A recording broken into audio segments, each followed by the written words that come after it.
Good morning my dear students. आज की ये क्लास हमारी बेटा इलेक्ट्रिक चार्ज एंड फील्ड्स का सेकेंड लेक्चर है बेटा। इसके पहले लेक्चर में हम लोगों ने ये कवर कर चुके हैं कि इलेक्ट्रिक चार्ज क्या होता है, कितने टाइप्स के चार्ज होते हैं, ये सब हम लोग बात कर चुके हैं। आज हमको उसकी प्रॉपर्टी भी हम लोग पिछले वीडियो में देख चुके हैं। आज हमको देखना है क्वांटाइजेशन ऑफ चार्ज। कुछ नए कॉन्सेप्ट सीखेंगे जो कि बोर्ड के पॉइंट ऑफ व्यू से या इंट्रेंस एग्जाम के पॉइंट ऑफ व्यू से बहुत ही ज़्यादा इंपॉर्टेंट है।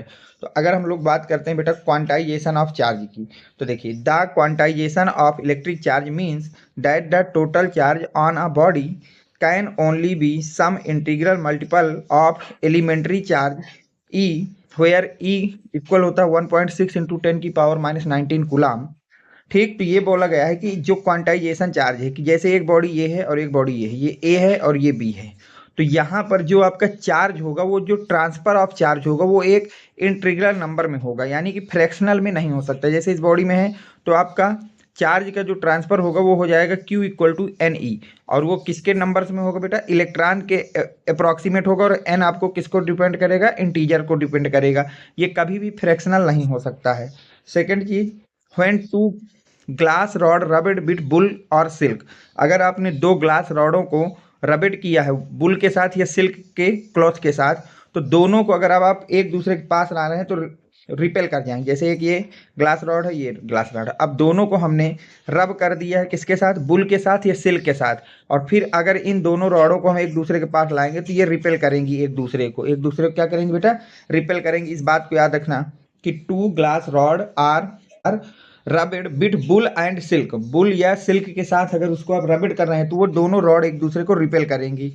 सेकेंड पॉइंट याद रखना, the glass rod and bull attract each other, जबकि जो ग्लास रॉड होगी और जो बुल होगा, जो क्या होगा बेटा, बुल, ये एक दूसरे को क्या करेंगे, अट्रैक्ट करेंगे, एक दूसरे को क्या करेंगे, अट्रैक्ट करेंगे।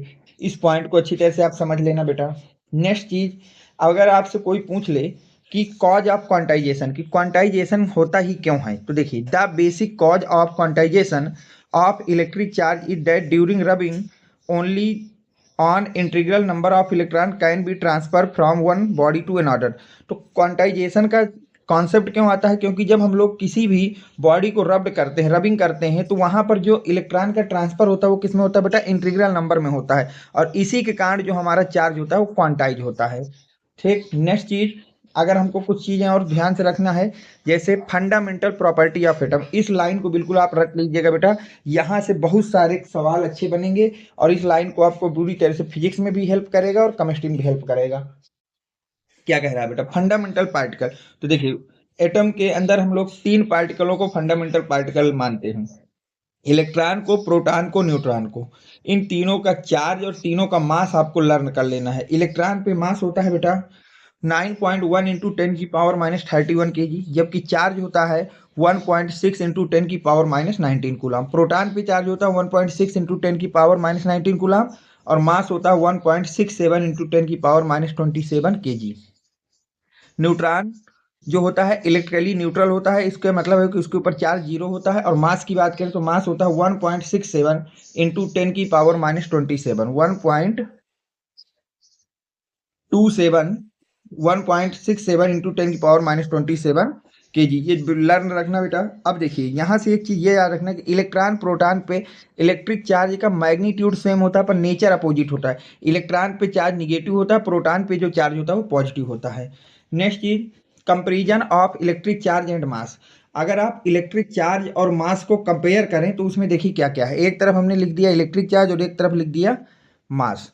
तो चार्ज में भी पॉजिटिव, इंटीजर और जीरो, जो चार्ज होता है वो जीरो भी हो सकता है, पॉजिटिव नंबर भी आ सकता है, निगेटिव भी हो सकता है, जबकि mass of body is always positive quantity, और जबकि मास जो है वो कभी भी निगेटिव या जीरो नहीं हो सकता, मास हमेशा एक पॉजिटिव क्वांटिटी होगी।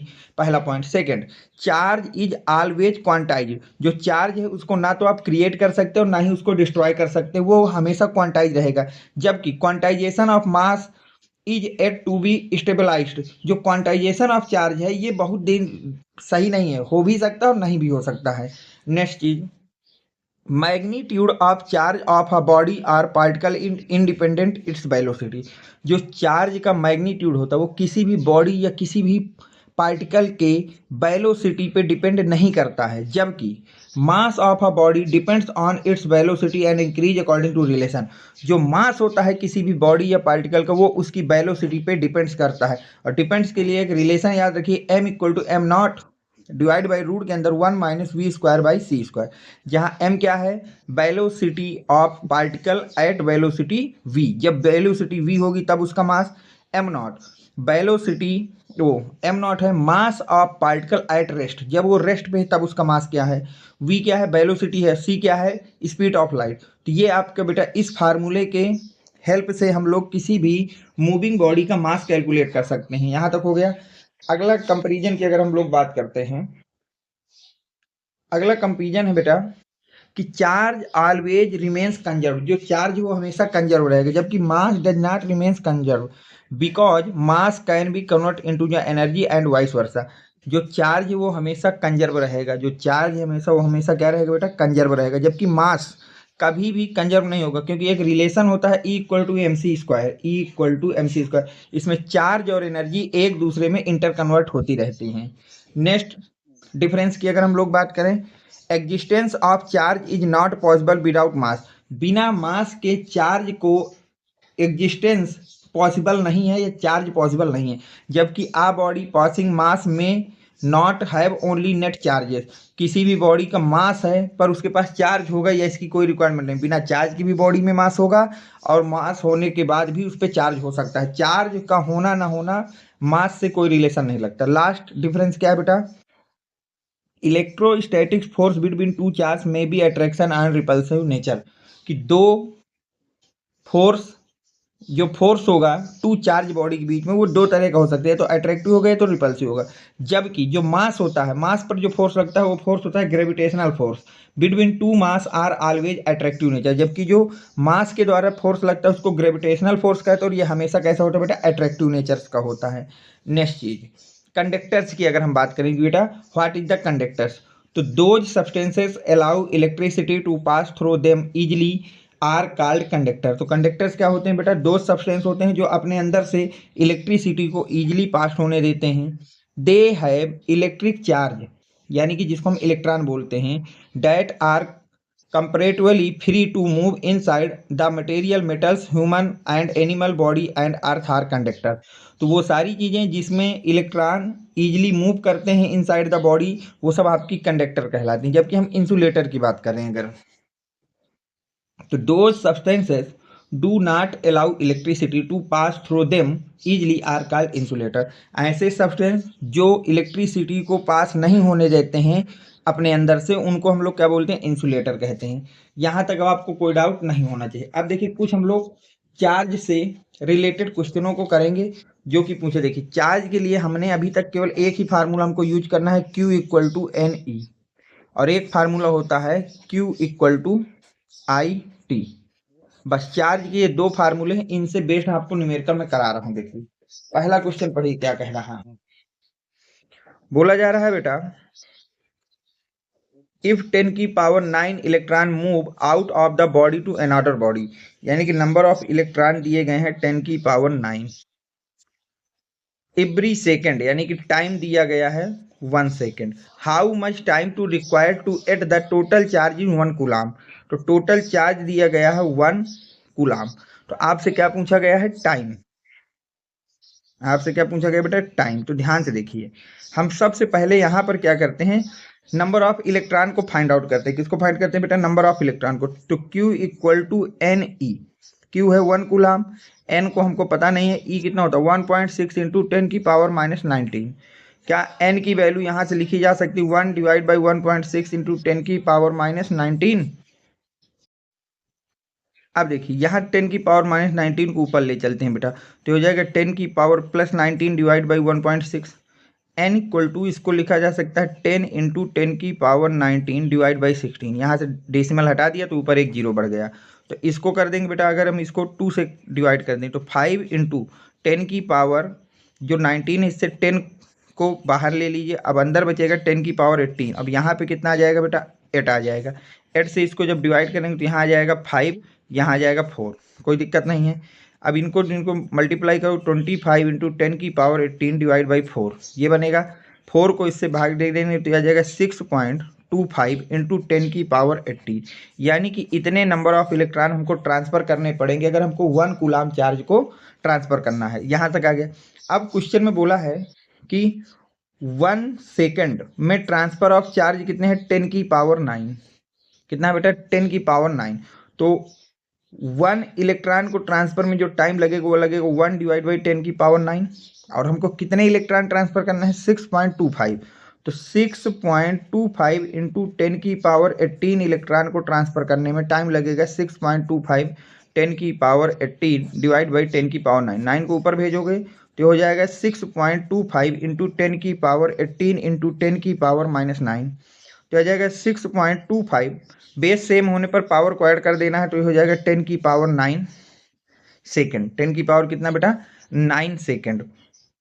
अब देखिए, अब अगर हमको तो इतने सेकंड हमको लगेगा टाइम अगर हमको कितना इलेक्ट्रॉन ट्रांसफर करना है, 1 कूलाम चार्ज को ट्रांसफर करना है 1 बॉडी से अनदर बॉडी, तो टोटल टाइम आपके पास कितना लगेगा, 6.25 इंटू 10⁻9 सेकेंड आपको टाइम रिक्वायर्ड होगा।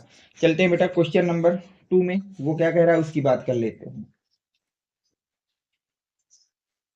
एक मिनट। अब देखिए क्वेश्चन नंबर 2 को आप ध्यान से पढ़िए। बोला जा रहा है there is 2.4 into 10⁻−18 coulomb positive charge on a conductor state, how many electron are decrease or increase conductor. तो पहली बात, जो चार्ज दिया गया है वो दिया गया है 2.4 इंटू 10⁻−18 कूलाम। बोला है पॉजिटिव चार्ज। पॉजिटिव चार्ज का मतलब होता है इलेक्ट्रॉन डिक्रीजेस। पॉजिटिव चार्ज का मतलब है इलेक्ट्रॉन क्या हो रहे हैं बेटा, डिक्रीज हो रहे हैं। तो कितने इलेक्ट्रॉन हो रहे हैं, हाउ मैनी। तो Q इक्वल टू क्या होता है बेटा, Ne होता है। तो N निकालना है तो N इक्वल टू हो जाएगा Q बाई E। यहाँ तक कोई दिक्कत नहीं। Q की वैल्यू है 2.4 इंटू 10⁻−18। E की वैल्यू होती है बेटा 1.6 इंटू 10⁻−19। 10⁻−19 को ऊपर भेज दीजिए, ऊपर का डेसिमल नीचे का डेसिमल हटा दीजिए तो हो जाएगा 10⁻18 इंटू 10⁻−19 का हो जाएगा प्लस। अब इसको 8 से डिवाइड कर दीजिए तो 3/2 इंटू 10 ये बनेगा भाई। इनको जब ऐड करोगे तो इसको जब डिवाइड करो तो 5 आ जाएगा, तो आपके पास आ जाएगा 15। तो नंबर ऑफ इलेक्ट्रॉन कितने डिक्रीज होंगे बेटा, 15 इलेक्ट्रॉन हैं जो डिक्रीज होंगे अगर किसी बॉडी में 2.4 इंटू 10⁻−18 कूलाम पॉजिटिव चार्ज आ रहा है। लास्ट क्वेश्चन बेटा आज की क्लास का हमको देखना है, वो क्या कह रहा है उसको ध्यान से समझिए। क्या कह रहा है बेटा, an isolated system contains 3 body ABC। ठीक है, एक बॉडी A है, एक B है, एक C है। 2 कूलाम, 3 कूलाम, -1 कूलाम चार्ज है respectively after undergoing some process. इसको कुछ प्रोसेस किया गया तो चार्ज ऑफ बॉडी, अब इनको मतलब प्रोसेसिंग का मतलब होता है इनको एक दूसरे के साथ टच करा दिया गया। तो अब इसके बाद सम प्रोसेस में हमने ये देखा कि जो A बॉडी है उस पर चार्ज आ गया कितना बेटा, 5 कूलाम। B बॉडी पे चार्ज आ गया कितना आपके पास, B बॉडी पे चार्ज आ गया -2 कूलाम। C बॉडी पे आपसे चार्ज पूछा गया है। अब देखिए हमको ये पता है कि चार्ज ऑलवेज कंजर्व, यानी कि सम ऑफ चार्ज इक्वल होना चाहिए इसके। तो इधर का चार्ज कितना है बेटा, प्रोसेस के पहले 3 और 2 को जोड़ोगे तो हो जाएगा 5 में 1 जाएंगे तो 4, ये हो गया 4 कूलाम चार्ज। तो इसका भी कितना होना चाहिए, 4 कूलाम। अभी ये कितना हो रहा है बेटा, 3 कूलाम। जब ऐड करोगे तो इसका मतलब बॉडी C पर कितना चार्ज होगा, 1 कूलाम। अब ऐड करेंगे तो ये भी कितना आ जाएगा, 4 कूलाम। तो इस तरह का सवाल है। ये किस पे है बेटा, ओनली ऑन चार्ज कंजर्वेशन पे बेस्ड सवाल था, चार्ज कंजर्वेशन। और जबकि ये सवाल आपके BSc नर्सिंग में और नीट में पूछा जा चुका है, दोनों एग्जाम में एक बार आ चुका है। तो बिल्कुल सिंपल सा सवाल था कि चार्ज कंजर्वेशन को इसमें लगा देना था। उम्मीद करता हूँ कि ये वीडियो आपको पसंद आया होगा। अभी तक वो सारे बच्चे जो हमारे टेलीग्राम चैनल से नहीं जुड़े हैं बेटा, 7880960882 इस नंबर के थ्रू आप अपना नाम मुझको व्हाट्सएप में मैसेज करेंगे, जहां से मैं आपको टेलीग्राम की लिंक प्रोवाइड करा दूंगा। अगर आपको वीडियो पसंद आया है तो वीडियो को लाइक करें, चैनल को सब्सक्राइब करें और अपने फ्रेंड सर्कल में ज़्यादा से ज़्यादा लोगों तक शेयर करें। Thanks for watching, next video coming soon.